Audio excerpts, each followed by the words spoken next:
Ah, ah, la adri, je ne sais pas. Ou bien comme dans une autre version, il dira, j'ai entendu dire telle réponse et je la dis alors.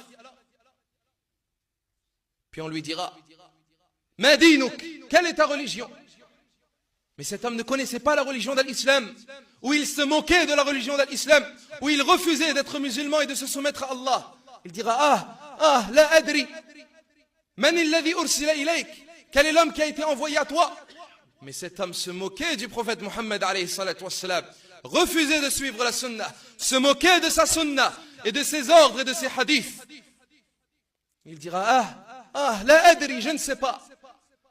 Les anges, il a été dit dans une version Ayyul Ahbab, les anges des questions de la tombe ramèneront alors une barre. Cette barre Ayyul Ahbab, comme il a été dit dans le hadith, si tous les humains et tout al-jinn, de Adam alayhi salatu wassalam jusqu'au dernier, se rassemblaient pour la porter, ils ne pourraient pas.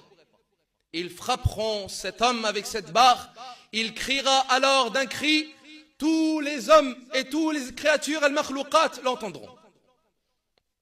Il tombera alors, comme il a été dit, pendant 70 ans. Et vous savez, l'au-delà al-akhirah a d'autres dimensions. Si vous me dites où est-ce qu'il tombera, où est-ce qu'il atterrira, dans sa tombe, pas dans sa tombe, nous disons l'au-delà al-akhirah, ces dimensions sont différentes de la vie de ce monde ad-dunya. Il est encore dans sa tombe et tout se passe dans sa tombe. Comment? Allahu a'lam.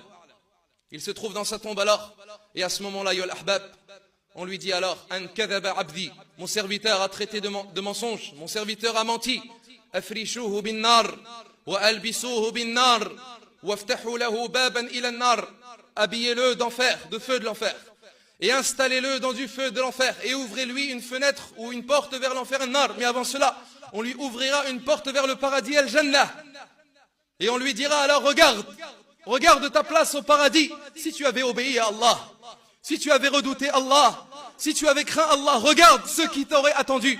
Puis on la lui refermera. Et on lui ouvre alors une porte vers l'enfer an-nar. Puis il a été dit que sa tombe alors sera resserrée sur lui jusqu'à ce que ses côtes s'entrecroisent. Wal-'iyadhu billah. Et le châtiment de la tombe commence alors pour lui.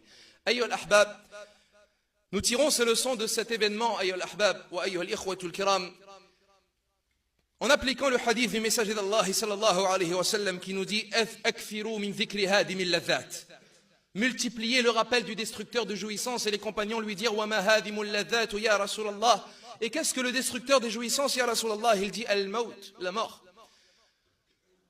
Combien sont rares les occasions lors desquelles on parle de la mort, et on se rappelle de la mort, et on commente la mort, et on se souvient de la mort.